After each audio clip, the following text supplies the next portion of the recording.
বন্ধুরা, আজ 22শে মে বুধবার পশ্চিমবঙ্গ সহ বাংলার উত্তরের বেশ কিছু এলাকায় তুমুল বেগে বজ্র বিদ্যুৎ সহ ঝড় বৃষ্টিপাতের পূর্বাভাস। আগামী 48 ঘন্টার মধ্যে বঙ্গোপসাগরের বুকে তৈরি হতে যাচ্ছে শক্তিশালী নিম্নচাপ, যা পরবর্তীতে সরাসরি ঘূর্ণিঝড়ের রূপ নিয়ে ধীরে ধীরে বাংলার উপকূলীয় অঞ্চলের দিকে আসতে পারে। কতটা শক্তিশালী হতে পারে ঘূর্ণিঝড় এবং আজ কোন কোন জেলায় প্রচণ্ড ঝড় বৃষ্টিপাতের সম্ভাবনা, তাপমাত্রা কেমন থাকবে, আবহাওয়ার কতটা পরিবর্তন আগামী 48 ঘন্টায় কোন কোন জেলায় বৃষ্টিপাতের সতর্কতা উঠে আসছে, বিস্তারিত জানতে হলে ভিডিওটি শেষ পর্যন্ত দেখুন। ভালো লাগলে লাইক করুন আর সবার আগে গুরুত্বপূর্ণ আবহাওয়ার খবর পেতে চ্যানেলটি সাবস্ক্রাইব করে পাশের বেল বাটনে ক্লিক করে রাখুন। আর ভিডিওটি কোন জেলা থেকে সরাসরি লাইভ দেখছেন কমেন্ট করে জানিয়ে দিন। ইতিমধ্যে দেখুন, স্যাটেলাইট ইমেজের উপর আমরা দেখতে পাচ্ছি প্রচণ্ড আকারে মেঘ তৈরি হয়ে গেছে পশ্চিমবঙ্গের অনেক এলাকায়। এদিকে দেখুন গদ্দা, তারপর দুলিয়াম, নালহাটি, শিউরি, দুমকা, ভারতের এই অঞ্চলগুলোর উপর প্রচণ্ড আকারে মেঘ তৈরি হচ্ছে, বজ্রসহ বৃষ্টিপাত হওয়ার প্রবল সম্ভাবনা। এবং মালদা দিয়ে এখানে মুর্শিদাবাদ এই অঞ্চল দিয়ে সমস্ত মেঘ কিন্তু এদিকে বাংলাদেশের উপর প্রবেশ করছে এবং যে মেহেরপুর এই অঞ্চলে আসতে পারে। রাজশাহী বিভাগের অনেক অঞ্চলে বজ্র বিদ্যুৎ সহ ঝড় বৃষ্টিপাত রয়েছে আজ সকাল থেকে, এবং রংপুর বিভাগের দক্ষিণের অনেক অঞ্চলে, রাজশাহী বিভাগের উত্তরের বেশ কিছু এলাকা জুড়ে, এখানে মহাদেবপুর এই এলাকার দিকে, বগুড়া, সিংড়া দেখুন বজ্রপাত কিন্তু তৈরি হচ্ছে। এখানে বজ্রপাত যুক্ত মেঘ তৈরি হচ্ছে, বজ্রপাত হওয়ারও অনেকটাই সম্ভাবনা বেশি। এবং এদিকে ময়মনসিংহ বিভাগের উপরও বৃষ্টিপাতের সম্ভাবনা রয়েছে, পাশাপাশি সিলেট বিভাগেরও বেশ কিছু এলাকা জুড়ে বৃষ্টিপাতের সম্ভাবনা রয়েছে। গতকালের আপডেটে কিন্তু আমরা জানিয়েছিলাম এদিকে মৌলভীবাজার, লাখাই, কিশোরগঞ্জ, তারপর দিকে মাদা, সিলেট, এখানে অনেক অঞ্চলে মূলত বজ্র বিদ্যুৎ সহ বৃষ্টিপাতের সম্ভাবনা কিন্তু রয়েছে। দেশের দক্ষিণের বেশিরভাগ এলাকায় মূলত আকাশ আংশিক মেঘলা নিয়ে পরিষ্কার রয়েছে, বৃষ্টির তেমন দেখা নেই, এবং এদিকেও আংশিক মেঘলা আকাশ নিয়ে পরিষ্কার রয়েছে। তবে পরবর্তীতে ধীরে ধীরে বৃষ্টি বিস্তার লাভ করতে পারে। তো কোন কোন জেলায় আগামী 24 ঘন্টায় বৃষ্টিপাতের সতর্কতা উঠে আসছে তা একটু আমরা আপনাদেরকে দেখিয়ে দিচ্ছি। তো ইতিমধ্যে আমরা বজ্র বৃষ্টির মুহূর্তে চলে আসলাম। বজ্র বৃষ্টির মুহূর্তের মধ্যেও আমরা দেখতে পাচ্ছি, দেখুন মালদা থেকে শুরু করে এদিকে বাগালপুর, পূর্ণিয়া এবং এদিকে রাজশাহী বিভাগের অনেক অঞ্চলে বজ্র বিদ্যুৎ সহ বৃষ্টিপাতের সম্ভাবনা দেখা যাচ্ছে, এবং এদিকে ময়মনসিংহ বিভাগের অনেক এলাকা বৃষ্টিপাতের সম্ভাবনা। আগামী 24 ঘন্টার মধ্যে ঠিক একই স্থানের মধ্যে বজ্র বিদ্যুৎ সহ বৃষ্টিপাত হওয়ার প্রবল সম্ভাবনা কিন্তু উঠে আসছে, এবং আরও একটু বৃষ্টিপাত দেখা যাচ্ছে আবারও ঠিক একই স্থানের দিকে, ভারতের এই অংশে যে এখানে মালদা রয়েছে, এবং দিনাজপুরও হতে পারে, দিনাজপুর, বালুরঘাট, তারপরে দিকে পূর্ণিয়া, এখানে আর অনেক এলাকায় মূলত বৃষ্টিপাত থাকার সম্ভাবনা। আর একটু এদিকে নদিয়ার দিকে এসে কাতুয়া এই এলাকায়, বর্ধমান, শান্তিপুর, মেহেরপুর, এবং আগামী 24 ঘন্টার মধ্যে এখানে বৃষ্টিপাতের সম্ভাবনা কিন্তু দেখা যাচ্ছে। এবং এরপরে দেখি আমরা কোন দিকে বৃষ্টিপাতের সম্ভাবনা। এরপরে মূলত বাংলার অন্যান্য এলাকায় সম্ভাবনা কম, তবে স্থানীয় আকারে মেঘ তৈরি হয়ে বিক্ষিপ্ত কিছুটা বৃষ্টিপাত থাকতে পারে বাংলার যে কোনো স্থানের মধ্যে। তবে এদিকে একটি বৃষ্টিপাতের সতর্কতা দেখা যাচ্ছে, এটি কিন্তু খড়গপুরের দিকে, এখানে চাকুলিয়া, খড়গপুর এবং বাড়িপদা এই এলাকার দিকে বৃষ্টিপাতের কিছুটা সম্ভাবনা কিন্তু উঠে আসছে। এরপরে মূলত আবারও আকাশ পরিষ্কার। তারপর বৃহস্পতিবার 23শে মে নাগাদের আপডেটে দেখা যাচ্ছে আবারও একই স্থানের দিকে মেঘ তৈরি হয়ে বৃষ্টিপাত থাকার সম্ভাবনা, এবং বৃহস্পতিবার 23শে মে সমুদ্র অঞ্চল থেকে ব্যাপক আকারে জলীয়বাষ্প বাতাস কিন্তু প্রবেশ করছে, দামবাদের দিকে বৃষ্টিপাত হওয়ার সম্ভাবনা। এবং আগামী 23 তারিখ বিকাল নাগাদ চট্টগ্রাম বিভাগের দু এক এলাকায় বিক্ষিপ্ত বৃষ্টিপাত থাকতে পারে, এবং শুক্রবার 24শে মে নাগাদ এদিকে একদম দেশের উত্তর পূর্বাঞ্চলে, এই যে দেখুন একদম উত্তর পূর্বাঞ্চলে বৃষ্টিপাতের সম্ভাবনা রয়েছে। এর মাঝে রয়েছে মৌলভীবাজার এবং সিলেট, তারপর এদিকে মাদাম এই এলাকা, লাখাই রয়েছে, এবং এদিকে কামালগঞ্জ এবং মৌলভীবাজার, কুলাউড়া এই এলাকার দিকে বৃষ্টিপাতের সম্ভাবনা, বড়লেখা, তারপর এদিকে কুমারঘাটের দিকে, আমবাচা এবং খোয়াই এইসব এলাকায় মূলত কালবৈশাখী বজ্র বিদ্যুৎ সহ বৃষ্টিপাতের সম্ভাবনা কিন্তু দেখা যাচ্ছে। এরপরে 24শে মে নাগাদ ঠিক দক্ষিণের কিছু কিছু এলাকা পাহাড়ি অঞ্চলের দিকে বৃষ্টিপাতের সম্ভাবনা থাকবে, এবং শনিবার 25শে মে নাগাদ সরাসরি বৃষ্টিপাত সম্ভাবনা রয়েছে দেশের দক্ষিণের উপকূলীয় অনেক এলাকা জুড়ে, এবং 25শে মে রাতে 26 তারিখ নাগাদ দক্ষিণের উপকূলীয় বেশিরভাগ এলাকা শুরু হতে পারে তুমুল বেগে মাঝারি থেকে ভারী বর্ষণ, এবং ঘূর্ণিঝড়টি আঘাত আনতে পারে চট্টগ্রাম বিভাগের উপর, এবং বরিশাল দিক, চট্টগ্রাম, কক্সবাজার এদিকে ঘূর্ণিঝড় রেমাল কিন্তু আঘাত করতে পারে। এবার আমরা সরাসরি নজর করব ঘূর্ণিঝড় রেমালের দিকে, দেখি ঘূর্ণিঝড় রেমাল কতটা শক্তিশালী হয় বা কোন দিকে আগায়। তো তো বর্তমানে এই মুহূর্তে আমরা আজ 22 তারিখ বুধবার নাগাদ একটু দেখব সমুদ্রের অবস্থা। সমুদ্র অবস্থার দিকে কিন্তু ঘূর্ণন তৈরি হচ্ছে অলরেডি, লো প্রেশার এরিয়াও কিন্তু রয়েছে এবং পরবর্তী যেটি যদি 22 তারিখ গোটা শেষ করি আমরা, সমুদ্রের দিকে কিন্তু প্রচণ্ড জড়ো বাতাস কিন্তু রয়েছে একদম দক্ষিণ বঙ্গোপসাগরের দিকে, এদিকে প্রায় 63 কিলোমিটার বা এই যে 75 কিলোমিটার পর্যন্ত ঝড়ো বাতাস কিন্তু রয়েছে এই এলাকা জুড়ে। তারপর বৃহস্পতিবার 23শে মে থেকে ধীরে ধীরে বৃদ্ধি পাচ্ছে, এদিকে গোটা বঙ্গোপসাগর দক্ষিণের এখানে গোটা বঙ্গোপসাগর কিন্তু বিস্তার লাভ করছে এবং আন্দামান সাগর পর্যন্ত এখানে ঝড়ো বাতাস কিন্তু শুরু হয়ে গেছে এবং ঠিক 23 তারিখ নাগাদ বিকেল নাগাদ দেখুন আরও শক্তি বাড়াচ্ছে ধীরে ধীরে, 80 কিলোমিটার প্লাস হয়ে যাচ্ছে এখানে হাওয়ার দাপট জড়ো বাতাস।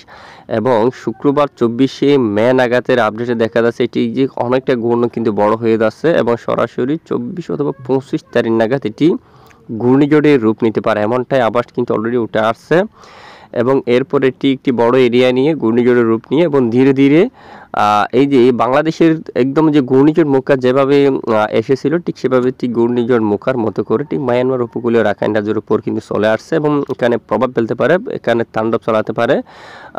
এখানে দেখুন মায়ানমার উপকূলে এই অঞ্চলে প্রচণ্ড বেগে ঝড় হাওয়া বয়ে যাওয়ার সম্ভাবনা, সাথে মাঝারি থেকে ভারী বর্ষণ এবং টেকনাফ এটি আঘাত করতে পারে। এদিকে মহিষকালী থেকে শুরু করে এই এলাকার দিকে কিন্তু এর প্রভাব কিন্তু পড়বে অনেকটাই এবং চকরিয়া কুতুবদিয়া, তারপরে এই যে এই এখানে সমুদ্র অঞ্চলের দিকে কুতুবদিয়ার একটু করে পশ্চিম দিকে এখানে প্রচণ্ড জড়ো বাতাস বয়ে যাওয়ার সম্ভাবনা রয়েছে, এই এলাকায় আঘাত করতে পারে এবং এটি সরাসরি ধীরে ধীরে স্থলভাগে প্রবেশ করতে দেখা যাচ্ছে।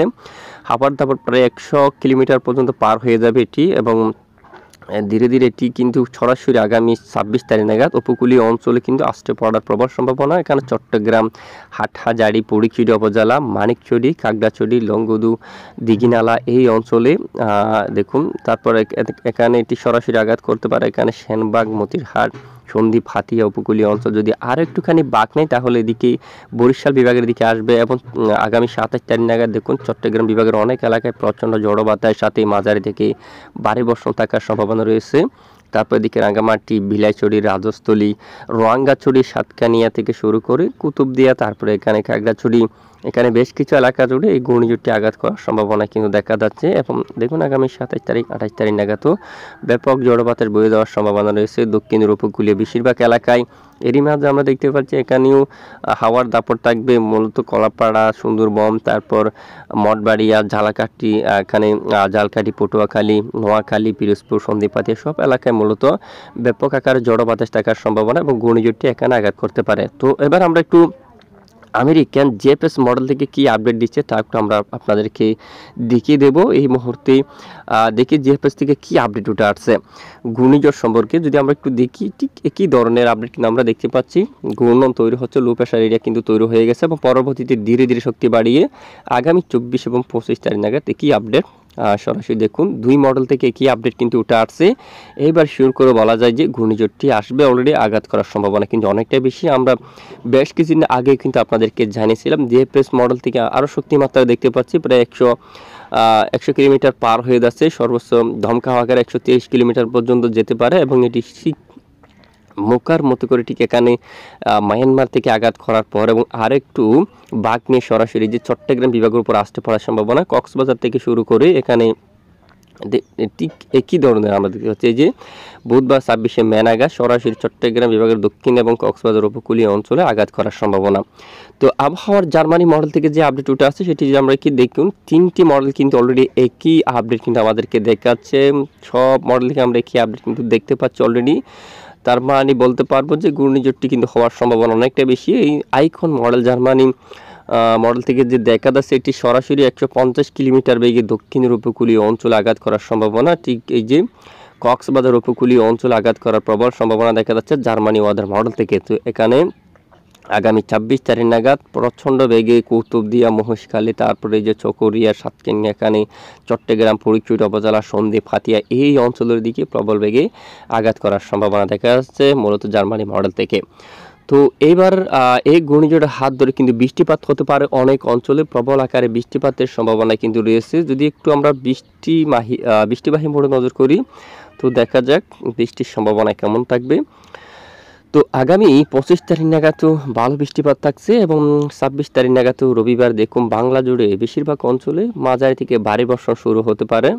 এই যে এখানে মূলত কক্সবাজার থেকে শুরু করে টেকনাফ, সেন্ট মার্টিন এবং এদিকে মহেশখালী, তারপর বদরকালী, চুয়ারপাড়ি, মতরবাড়ি এবং কুতুবদিয়া, চকরিয়া, এদিকে চট্টগ্রাম এবং ফেনী, মিরসরাই এবং এদিকে সন্দ্বীপ, হাতিয়া উপকূলীয় এই অঞ্চলে মাঝারি থেকে ভারী বর্ষণ থাকতে পারে এবং ঠিক 26 তারিখ নাগাদ বিকেলে যে রাতে এখানে আরও অনেক এলাকায় বরিশাল, কলাপাড়া, চট্টগ্রাম বিভাগের অনেক এলাকায় মাঝারি থেকে ভারী বৃষ্টিপাত হওয়ার সম্ভাবনা কিন্তু দেখা যাচ্ছে। এবং 27 তারিখ নাগাদ দেখুন ব্যাপক ঝড় বৃষ্টিপাতের সম্ভাবনা রয়েছে দেশের বেশ কিছু এলাকা জুড়ে। ফরিদপুর উপজেলা, চট্টগ্রাম, খাগড়াছড়ি এবং এদিকে কলাপাড়া থেকে শুরু করে অনেক এলাকায় মাঝারি থেকে ব্যাপক ঝড় বৃষ্টি, ভারী বৃষ্টিপাতে থাকার সম্ভাবনা রয়েছে। পরবর্তী যে 5 দিনের ম্যাপের মধ্যে দেখুন বৃষ্টিপাতের সম্ভাবনা, যেই এলাকার দিকে প্রচণ্ড বৃষ্টিপাতের সম্ভাবনা এবং পরবর্তী 10 দিনে আবহাওয়ার বিরাট বড় পরিবর্তনের দিকে দেখুন গোটা চট্টগ্রাম বিভাগের বেশিরভাগ এলাকায় প্রায় 400 মিলিমিটার 500 মিলিমিটার পর্যন্ত বৃষ্টিপাতের আভাস কিন্তু জারি করছে আবহাওয়ার মডেলগুলো। কুমিল্লা থেকে শুরু করে ঢাকা, তারপরে কি বেশিরভাগ এলাকায় প্রবল ভারী বৃষ্টিপাত থাকতে পারে এবং সিলেট এদিকে দেখুন পরবর্তী 10 দিনের ওয়েদার রিপোর্টে মাঝারি থেকে ভারী বর্ষণ থাকতে পারে দেশের বেশিরভাগ এলাকায়। পশ্চিমবঙ্গের উপর তুলনামূলক বৃষ্টির সম্ভাবনা কিছুটা কম থাকতে পারে।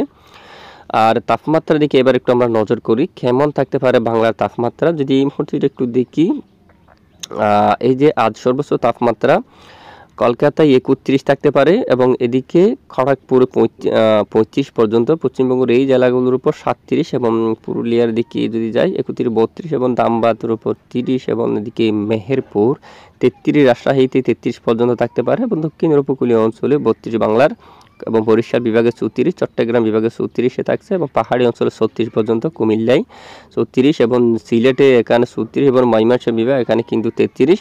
তো ব্যাপক গুমোট ব্যবসা গরম থাকার সম্ভাবনা রয়েছে বেশ কিছু এলাকা জুড়ে। যদি একটু চরম সতর্কবার্তা যদি দেখা যায়, তো এরই মাঝে আমরা দেখতে পাচ্ছি অনেক এলাকায় আর্দ্রতাজনিত অস্বস্তিকর ব্যবসা গুমোট গরম থাকবে।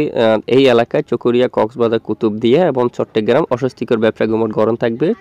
ফরিদপুর উপজেলা, খাগড়াছড়ি দিকে রাঙ্গামাটি, এই পাহাড়ের সব এলাকা জুড়ে সেনবাগ, সন্দ্বীপ, হাতিয়া, লালমোহন, আমরাপুর, কুমিল্লা, আগরতলা, আমবাসা, লাখাই, মৌলভীবাজার, সিলেট, বিশনবাপুর, মাদান, নেত্রকোনা, কিশোরগঞ্জ, ময়মনসিংহ সব এলাকায় অস্বস্তিকর গুমোট ব্যবসা গরম থাকার সম্ভাবনা কিন্তু রয়েছে। তো যাই হোক, এ হচ্ছে মূলত আজকের আবহাওয়ার গুরুত্বপূর্ণ রিপোর্ট। এতক্ষণ আমাদের সাথে থাকার জন্য ধন্যবাদ।